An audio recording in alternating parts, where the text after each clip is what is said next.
यदि कामयाबी की सीरीज पर चढ़ना है तो रोज़ लगातार थोड़ा थोड़ा पढ़ना है। नमस्कार दोस्तों, मैं हूं आपका दोस्त वाईडी और आप देखना प्रारंभ कर चुके हैं प्लस माइनस की ये कामयाबी सीरीज। और इस सीरीज में आपका बहुत बहुत स्वागत है, अभिनंदन है। मित्रों, उम्मीद कर रहा हूँ आप बहुत अच्छे होंगे, स्वस्थ होंगे, मस्त होंगे और अपने परिवार की उम्मीदों पर खरा उतरने की कोशिश कर रहे होंगे।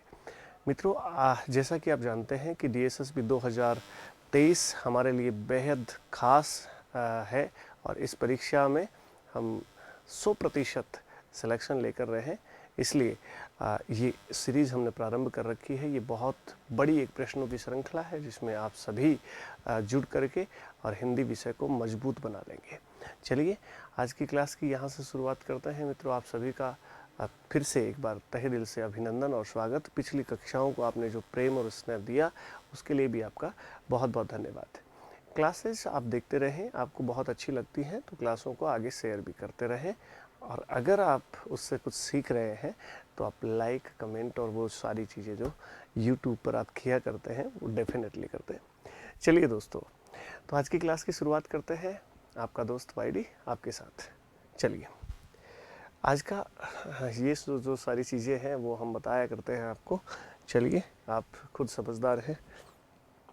आज की क्लास का पहला प्रश्न ये रहा दोस्तों, दिए गए शब्द की संधि ज्ञात कीजिए। और ज़बरदस्त संधि है, देखते ही पता चल रहा है कि संधि तो है व्यंजन। संधि कौन सी है दोस्तों? व्यंजन। देखिए, संधि के तीन टाइप, संधि के तीन टाइप और संधि के तीन टाइप में एक टाइप है आपका स्वर संधि। स्वर से स्वर का मेल होता है। और एक होता है व्यंजन संधि और एक होता है विसर्ग संधि। ठीक है दोस्तों, यहाँ परिवर्तन व्यंजन में होता है, यहाँ परिवर्तन स्वर में होता है और यहाँ परिवर्तन विसर्ग में होता है। जहाँ परिवर्तन होता है संधि का नाम हम वही रखते हैं। ठीक है, तो यहाँ पर किस में परिवर्तन होगा और कैसे इसका संधि रूप बनेगा वो देखिएगा। ये सीधा सीधा आपको दिख रहा है, ये स्वर रहित व्यंजन है, स्वर रहित वर्ण है और स्वर रहित वर्ण को हम व्यंजन कहते हैं। और उसके बाद में गज शब्द लिखा हुआ है।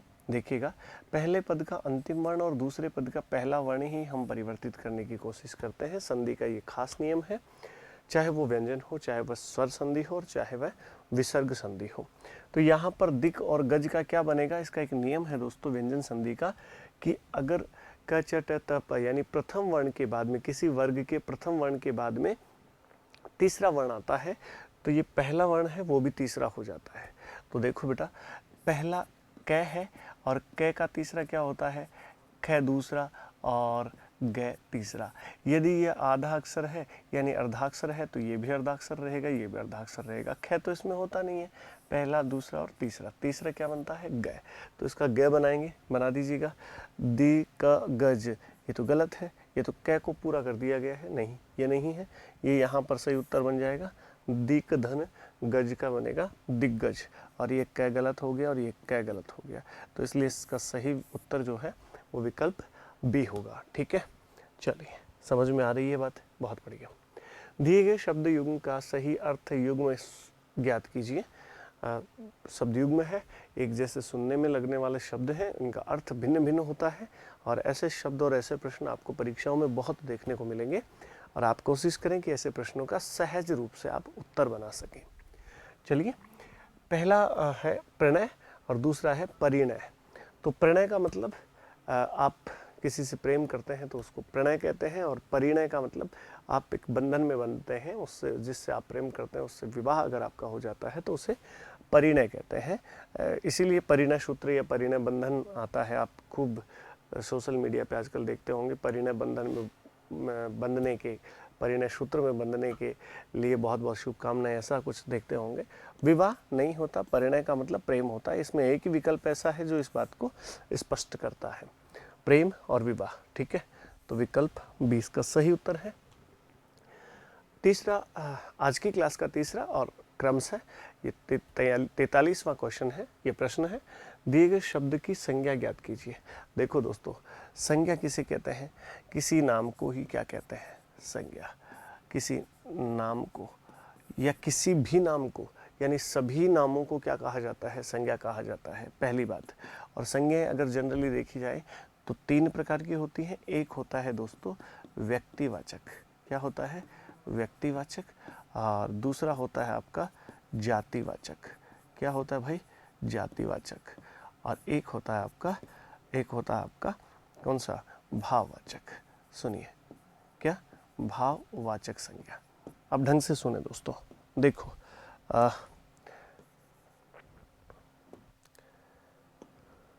भाववाचक, व्यक्तिवाचक संज्ञा वे शब्द होते हैं जो किसी एक ही व्यक्ति, वस्तु, स्थान आदि का बोध कराने वाले शब्द होते हैं, या आदि के नाम का बोध कराने वाले शब्द होते हैं, उनको बोलते हैं व्यक्तिवाचक संज्ञा। किसी एक वर्ग का, पूरे वर्ग का, जैसे आप कहो कि नदी, तो नदियों में सभी नदियां आ गई। जैसे आप कहो पर्वत, तो पर्वत में सभी पर्वत आ गए।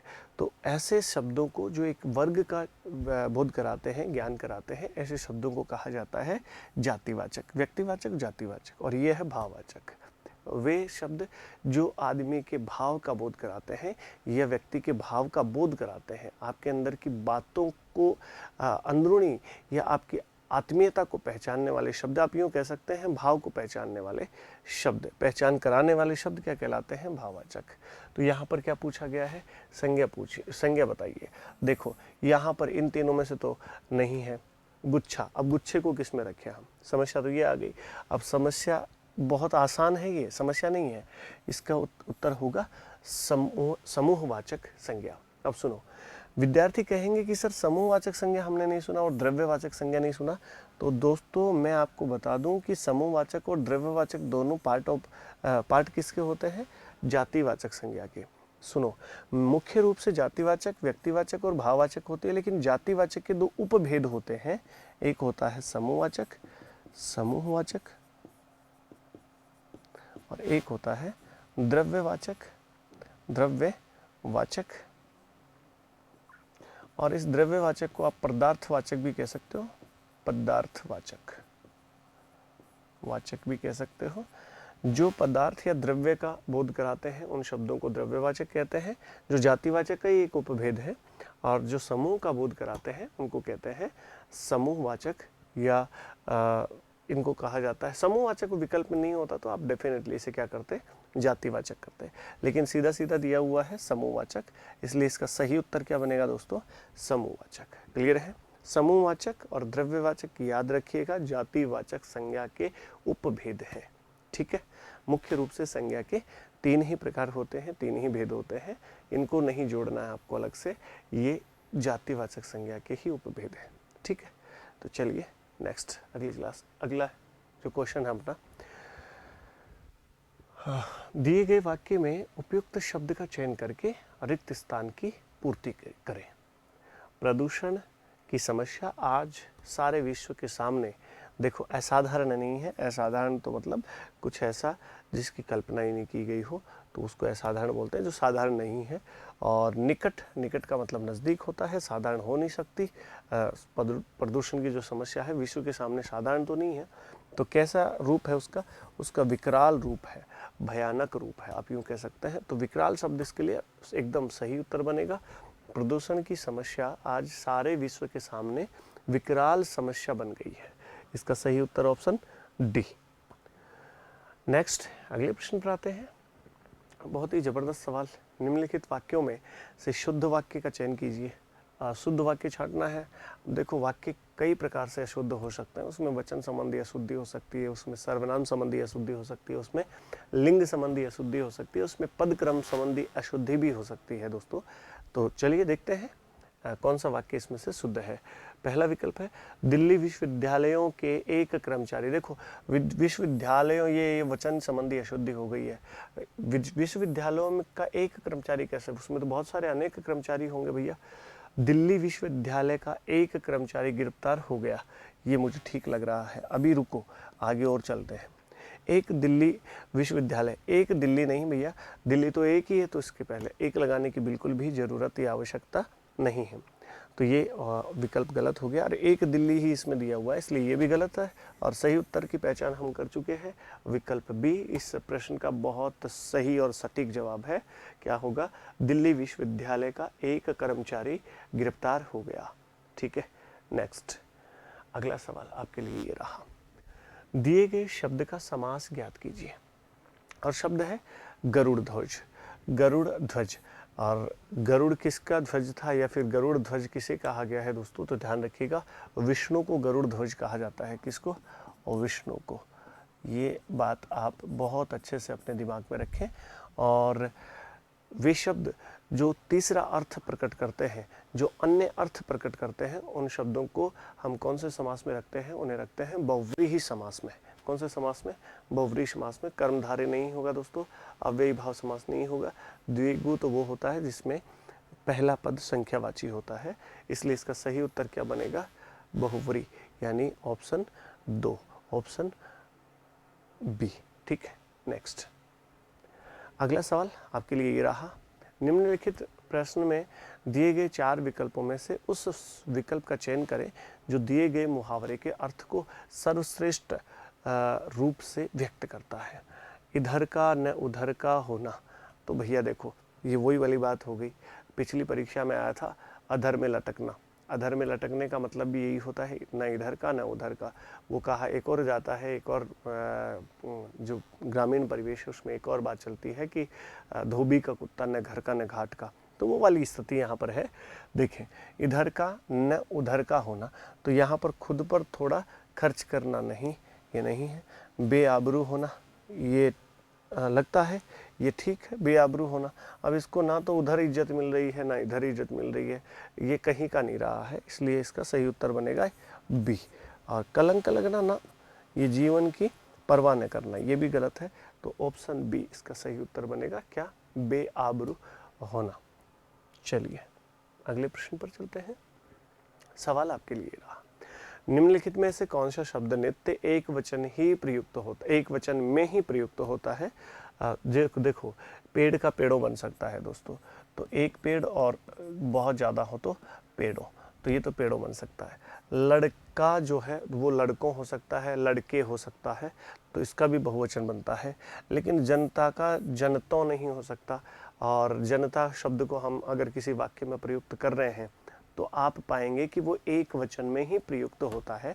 जैसे आप कहते हो कि वहाँ बहुत जनता थी, तो थी, थे थोड़ी, जनता थी, एक वचन में ही प्रयुक्त होता है, इसलिए इसका सही उत्तर जो बनेगा आपका, ये बनेगा जनता, यानी विकल्प सी इसका सही उत्तर है। क्लियर है? चलिए, और बहुत बढ़िया बढ़िया प्रश्न हम अपने पास है, इन प्रश्नों पर गौर करें तो आप पाएंगे कि हाँ, प्रश्नों का कलेक्शन तो सर आपने बहुत अच्छा किया है, और ये प्रश्न तो बहुत इम्पोर्टेंट सवाल है, महत्वपूर्ण सवाल है। आने वाले प्रश्न भी हैं, आए हुए प्रश्न भी हैं। निम्नलिखित वाक्यों में से मिश्र वाक्य ज्ञात कीजिए। मिश्र वाक्य, देखो दोस्तों, मैंने आपको पहले भी कहा है कि वाक्य के 3 भेद होते हैं, एक सरल, एक संयुक्त और एक मिश्र वाक्य। आइए जान लेते हैं। मुझे एक ऐसा व्यक्ति चाहिए जो मेहनत करता हो। ठीक है, मुझे तो ठीक ठीक यही लग रहा है। ये मुझे मेहनत करने वाला एक व्यक्ति चाहिए नहीं, ये नहीं है। मुझे एक व्यक्ति चाहिए और लगते ही तो दोस्तों आपको मैंने थोड़ी देर यानी पिछली सीरीज में, मैंने पिछली क्लास में आपको बताया था कि ये तो संयुक्त वाक्य की पहचान है। ठीक है, तो ये तो नहीं है।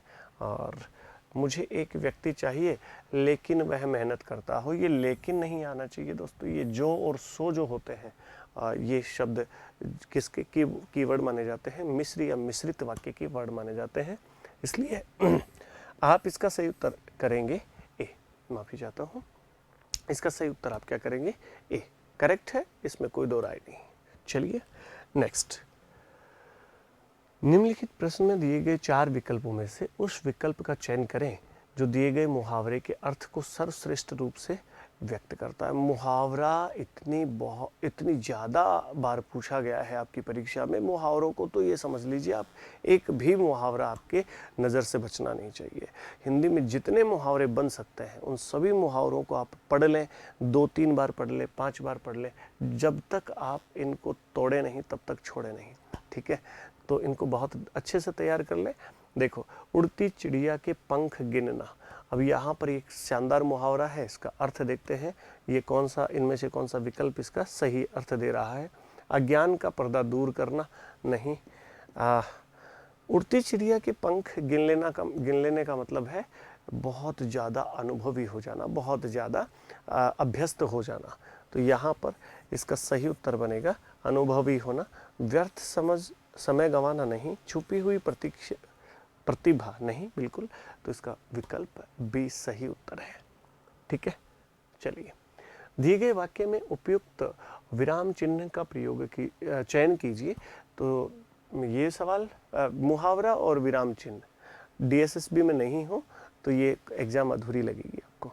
ठीक है, तो ध्यान देंगे। देखो कौन सा विराम चिन्ह यहाँ पर प्रयुक्त होगा।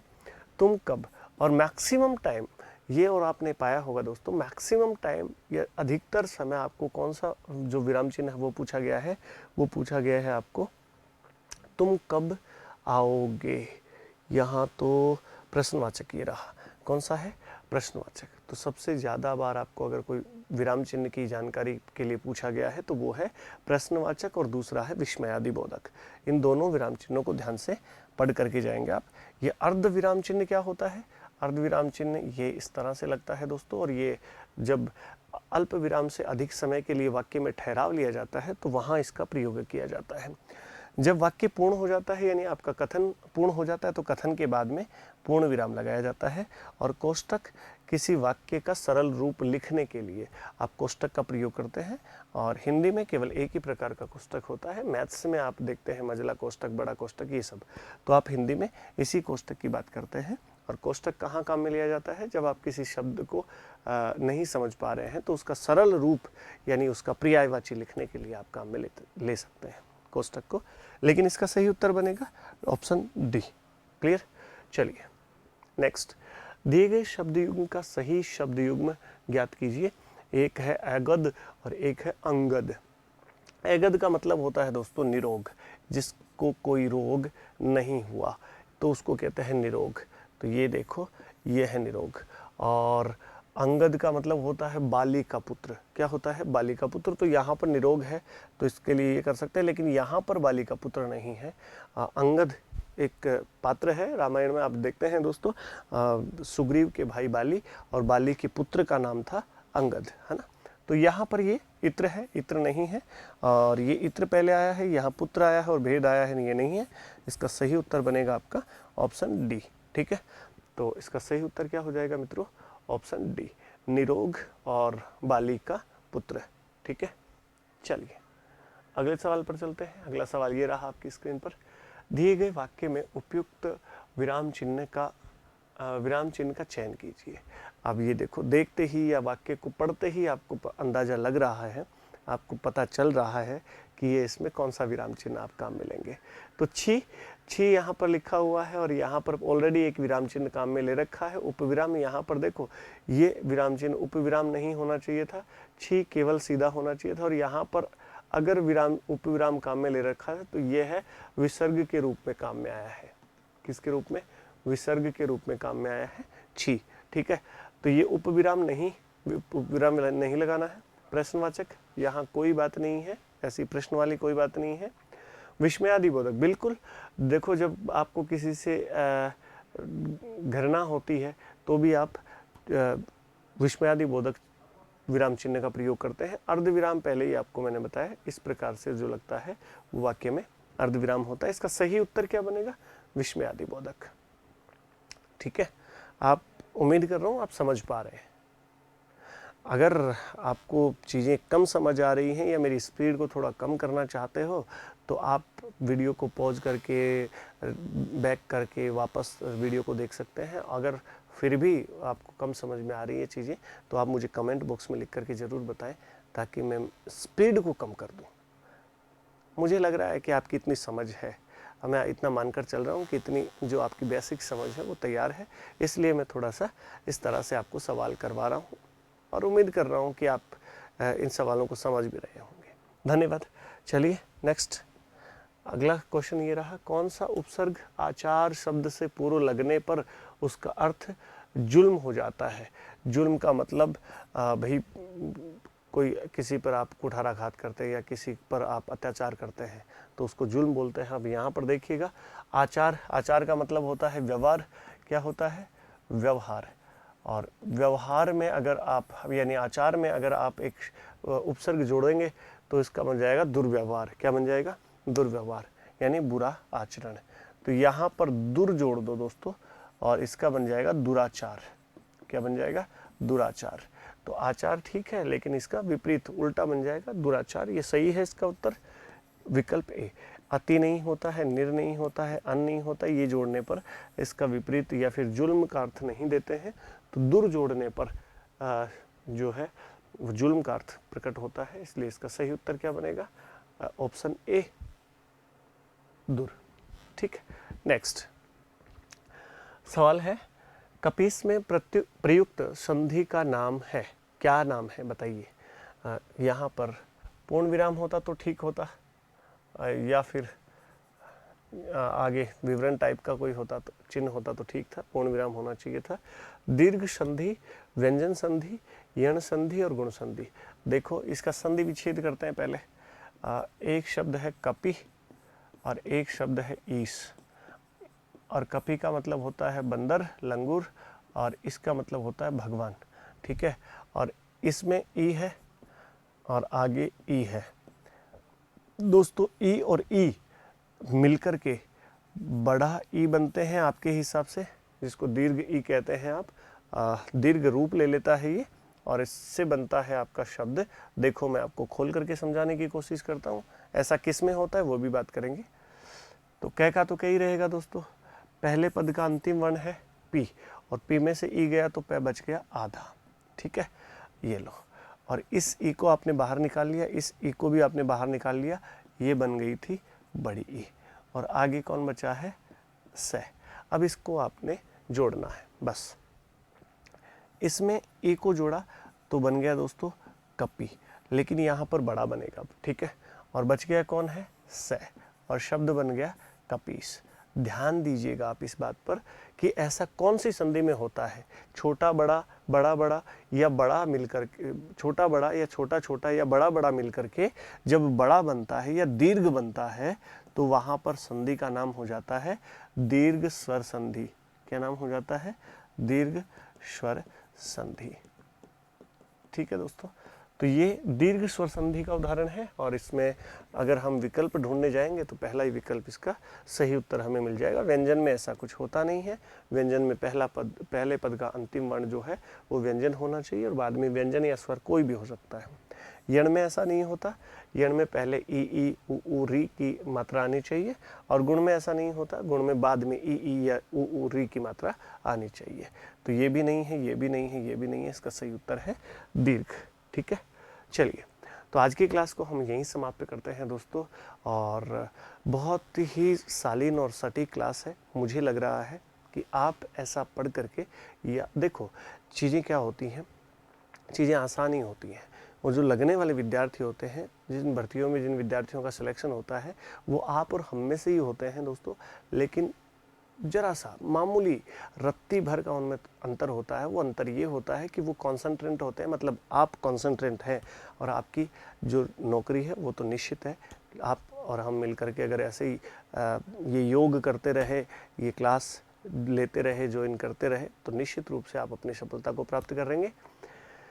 तो मित्रों, आज के लिए इतना ही रखते हैं। अगली क्लास में आपसे फिर बातचीत होगी, मुलाकात होगी। तब तक के लिए इजाज़त दीजिए। नमस्कार।